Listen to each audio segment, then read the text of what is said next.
the United States of America and to the republic for which it stands, one nation, under God, indivisible, with liberty and justice for all.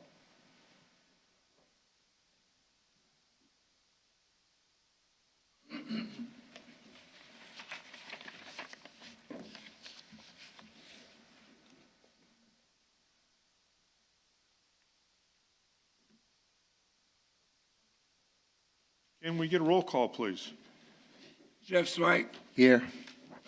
Christopher Mellon, absent. Pete Gipp here. William Byers. Here. Tim Fortier. Here. We have 4 present, 1 absent.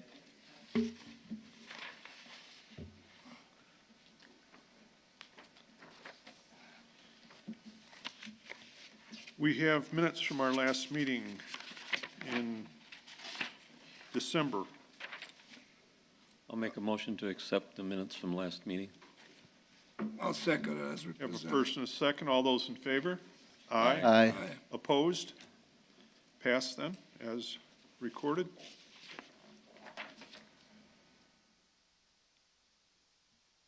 Do we have any communications?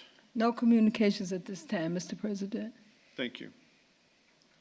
Okay, then I will call each case by case number and name of petitioner. I would ask that you come forward, state your name and address for public record, at which time you will be given the opportunity to present your case accompanied by any professionals that you may have with you. After that, we will have a staff report pertaining to each case represented this evening. We will then have a question and answer period for the board members. We will then open the floor for comments, not questions, from the audience. If you are desirous of speaking for or against any case, we ask that you please sign in at the registry in the center aisle. Public comments will be limited to 3 minutes.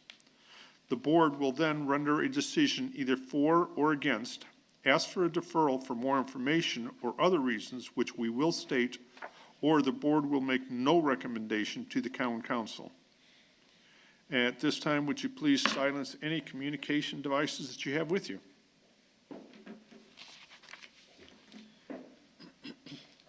Our first case is old business. That is case Z37V9-1224. Milmer Building. Jericho Morris petitioner, Ed Romick owner, located at 8422 Randolph Street. Variance from developmental standards approval from section 21-77 subsection 4 in an R1 residential zoning district on 1.568 acres to allow a pole barn. Go to the microphone.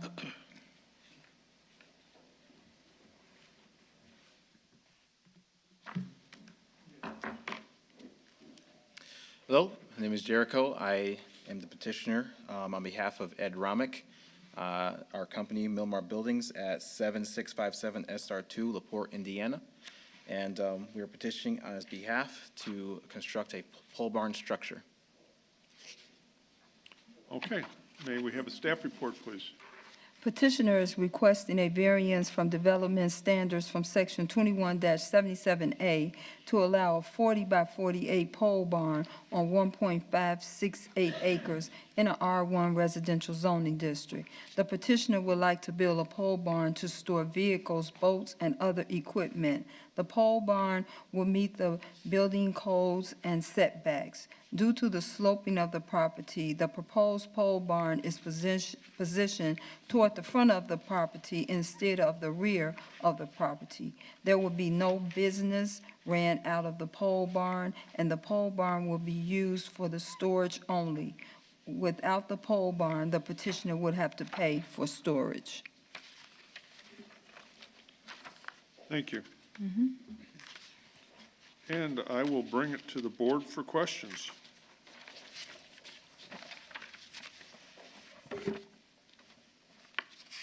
The proposed pole barn, I'm looking at the site plan. Is there additional driveway that's going to be added to get to the pole barn, or? How are you going to access the pole barn?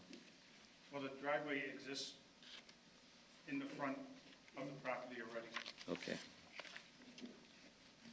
So the only access to the pole barn would be across the ground surface? Yes, the only thing would be added would be, Sir, you need to speak into the microphone. And state your name, please. my name's Edward Romick.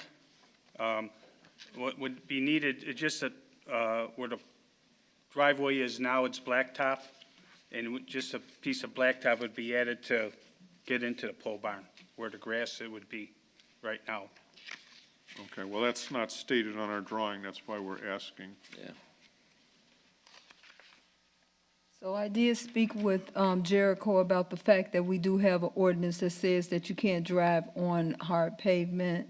So they will insert that piece of blacktop that will attach so that they'll drive in, be able to drive on a hard surface.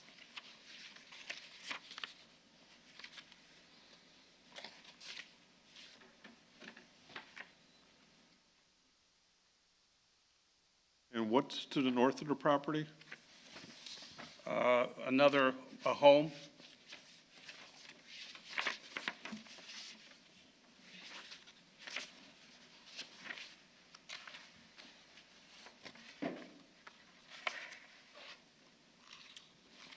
And I take it there's a home to the south of it. Normally, we get an overview of the properties, surrounding properties, instead of just a plotted survey. Well, the owner of the house north of us and south of us, and actually the field west of us, it's all one owner, Mike, that owns Hobart Meat Factory. He owns all that property. And just to add, we built him a pole barn as well this last year.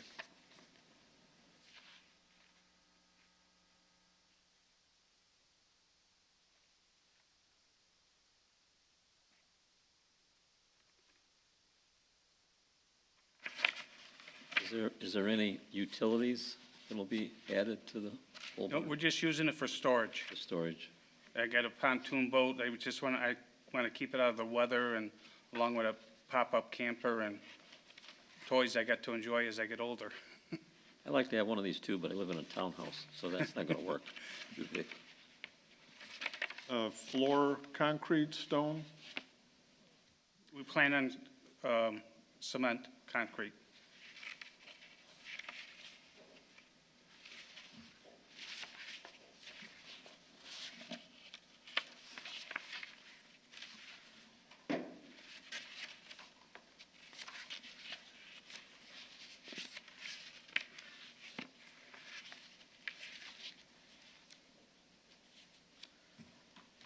The location of the building, is there anything there now? Is there any trees or? No, sir. Okay. It's just grass slope that it would have to be built up just south of where the new building we're planning on would be. South of it is a garage. I'm assuming that your neighbor to the north with the home has no objections to you building? No. In fact, he called and I talked to him about it, and in fact, I don't know if he was going to be here tonight. He told me he was going to, but. Okay. Not even electric? I was just gonna say that. You will have to run electric. You're not gonna let the door up every time. So you will have to run electric to the garage so that you'll be able to let the door up. Well, I wasn't planning on putting an electric garage door openers. I mean, just. You was gonna let it up every time? No, usually a pole barn has a track door that slides side Oh. to side. I don't know. Yeah. And no lighting? So the last one. Like I said, we're the just last planning on one that- storage. That's our main objective, is Okay. storage. Okay, I was gonna say, the last one that he built for the neighbor, he pulled electric, but that's, yeah. All right, that's a lot of work, but go ahead.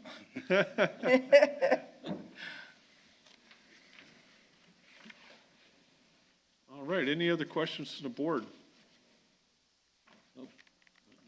Seeing that, I'll open it to the audience. Anyone like to speak for or against this petitioner? Anyone like to speak for or against this petitioner? And a third time, anyone like to speak for or against this petitioner? Seeing none, I'll bring it back to the board for a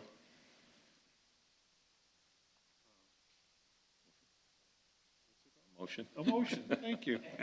No emotion, just a motion. There's a lot of emotion here. I'll make a motion for approval of Z37V9 1224. I guess no conditions or nothing. Sheila, right? No. Okay, I'll second that. I guess the condition is to add the asphalt, right, Sheila? Yes, he's gonna do yeah. that, Yeah. yes. Yeah, so that's part of it. We have a first and a second. Can we get a vote, please?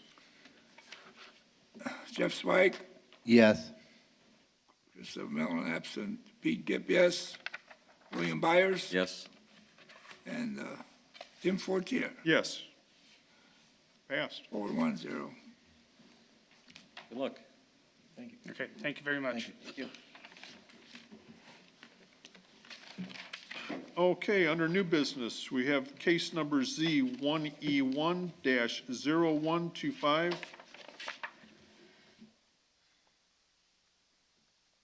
Ahmed, I'm sorry, I'm going to kill the last name, Saglo?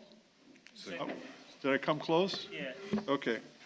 Petitioner and JST Properties owner located at 5960 Broadway. Special exemption approval from section 21-136 in a C2 Community Commercial Zoning District on .049 acres to allow a mechanic shop. Good evening, Attorney Adam Swarden, Swarden Law, PC 337 West 806 North, Valparaiso, Indiana, here on behalf of the petitioner. And I do have the petitioner property owner here with me as well. This is the now former location of the USA Muffler and Transmission Complete Care Auto Repair facility on Broadway, which is actually immediately adjacent to my client's existing business, Ride Time Auto, across from the entrance to Andrean High School. This property's been the USA Complete Automotive Repair Center, I think, for the better part of 20 years, maybe even further, from what I could go back and establish. He bought the business, had met with staff, and I know there's been some concerns because I think originally they were proposing that he would like to handle some of the overflow parking issues for Ride Time next door in the back of the property, while still running a automotive repair center at this location. He would like to clarify that he is not going to do that because of some of the concerns that have been expressed by staff. And then I think one of the other concerns was the extent of the proposal in his application for the services to be offered. When I reviewed those from his submission and then looked at what USA Automotive has been doing there for the better part of 20 years, about the only thing I could find different is electric vehicle servicing because it's an emerging technology. He's willing to also remove that off the list of uses as, I guess, either a concession or a further condition, if that be, so that he can essentially continue a full-service automotive repair business at that location. This is not going to be a lease business. They're going to own it. They're going to operate it. It's going to be a separate entity. It's likely going to be the entity that's applied for tonight, or if they create a separate entity to operate the business. Just for some context, the site currently has 20 parking spaces between what's in the front of the building, what's on the north side of the building.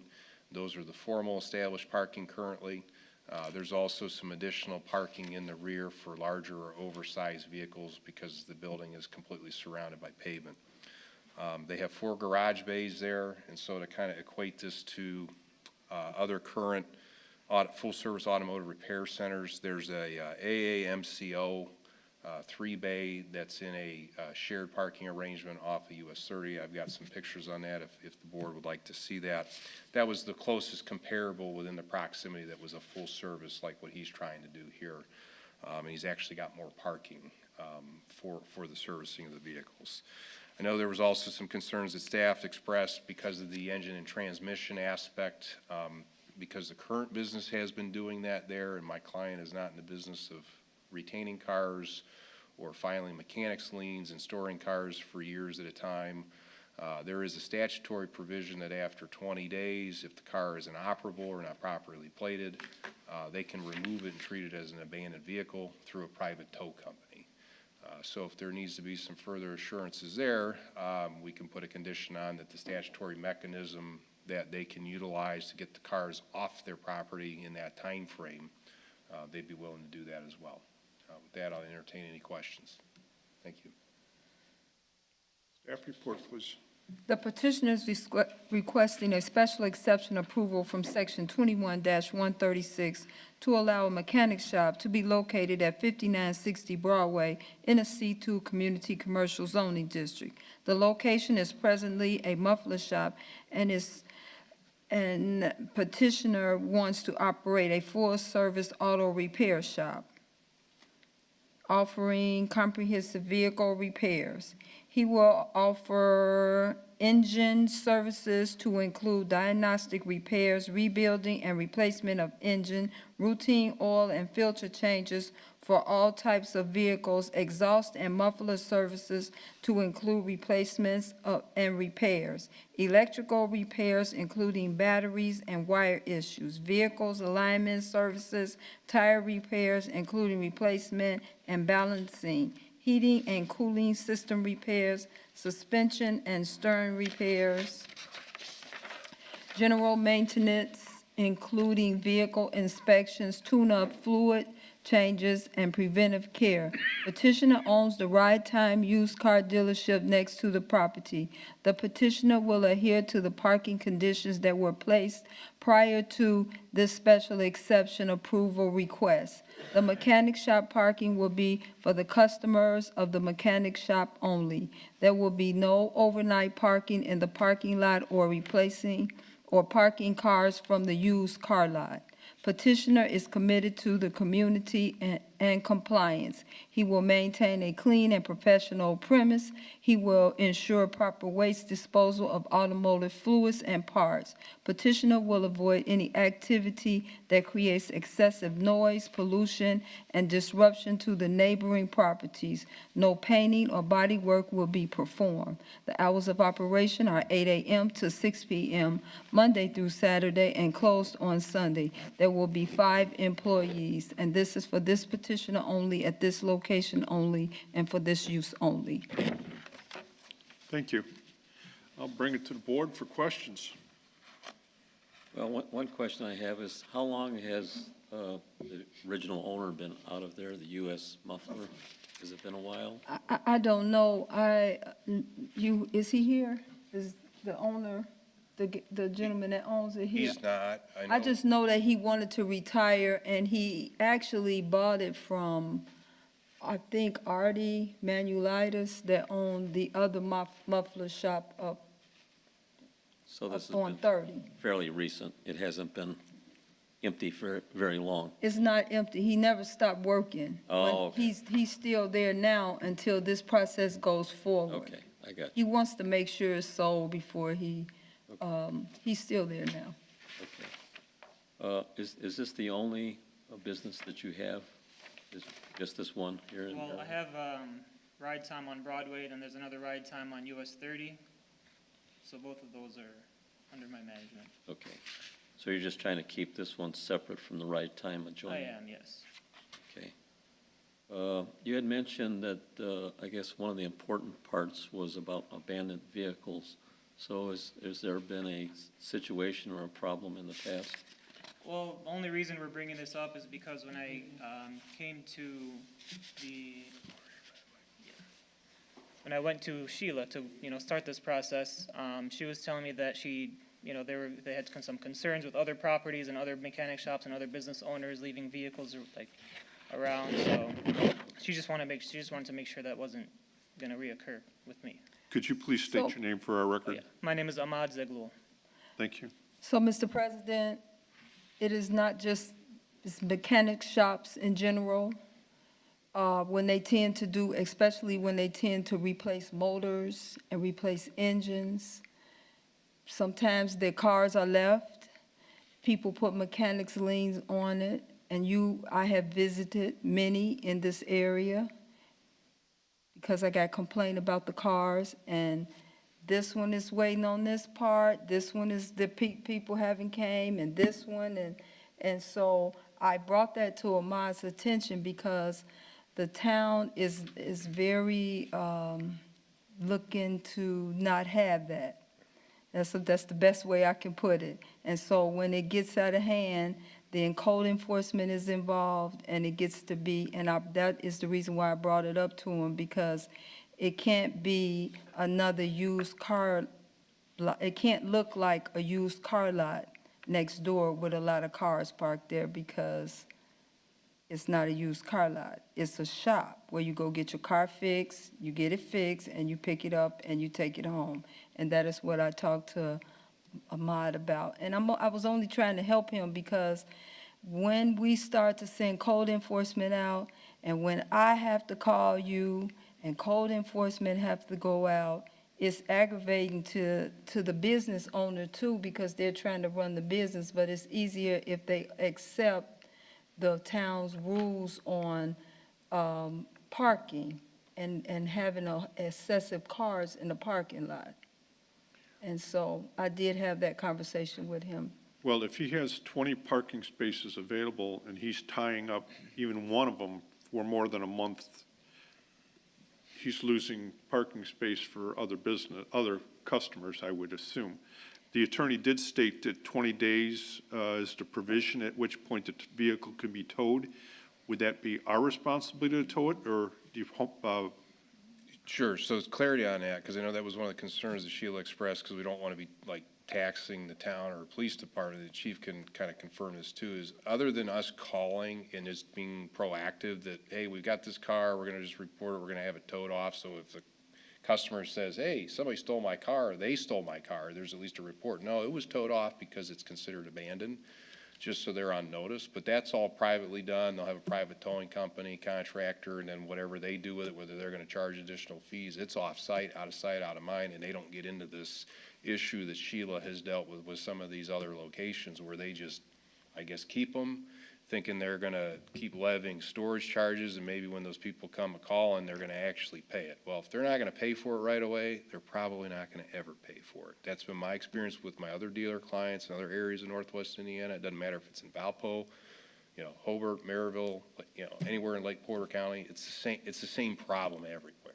Some businesses are proactive about it. Others have a different model. They've run a pretty clean operation between the two dealership locations. They don't have junk vehicles sitting out. That's not what they want for the used car business. So when he says he wants to keep it looking, similar, clean, like he's doing with the other businesses, they mean it. So yeah, it hurts their business model and it takes up space. And obviously, the more space they have to do some of the lesser intensive repairs and then get folks in and out, they're going to be generating more revenue. So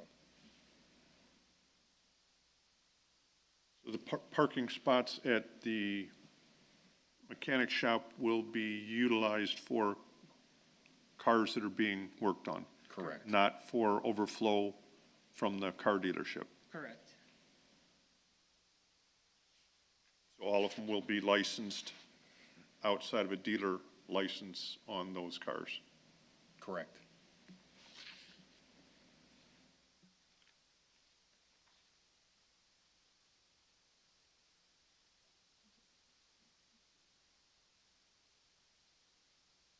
Any other questions from the board? Not me. Is this directly across from Andrean High School, you Yes, said? it is. Okay. Yes, so it is. there won't be any traffic concerns when they're letting out of high school, Andrean, then? No, I mean, there's a very large turn lane in the middle that the police utilizes to try to, control that traffic, so, yeah, there won't be any changes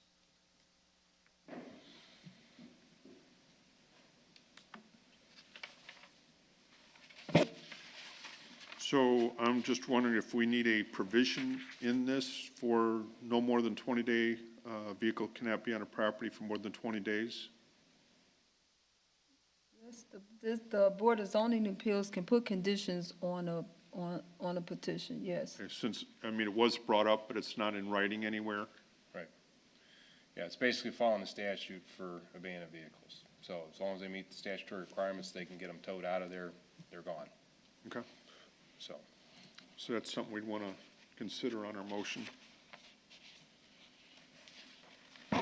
Any other questions from the board?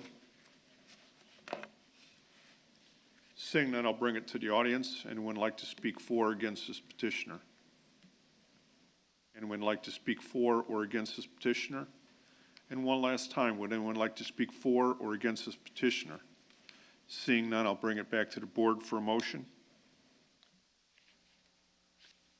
I'll make a motion to approve Z1E1-0125 for this purpose, for this use, for this company and ownership only, and to add the condition for the 20-day abandonment of any cars in the parking lot. I'll second the motion. We have a first and a second. Can we get a roll call vote, please? Swike, Yes. Pete Gip, yes. William Byers, Yes? Tim Fortier. Yes.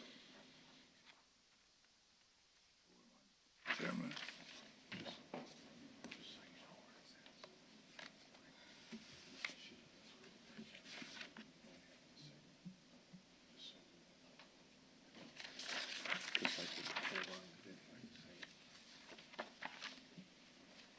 Okay, so it's a pass.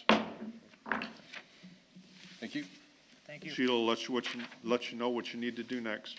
It will go before the town council. Yep. Yes. I will let you know, Adam Sure. and Ahmad. What's the currently next scheduled meeting? So you won't be on the next schedule because they meet on the 2nd and 4th. And I don't think we're gonna make the 4th Okay. because So I didn't, the last week, then, or Yeah. the second meeting? yeah. Okay. Probably be the first town council meeting in February. Okay. All right, thank you. You're welcome. Thank you. That's our last case. Can we get a motion for adjournment? I'll make a motion. All in favor? Second, aye. Aye. Aye. Adjourned? Okay, thank you. Get the.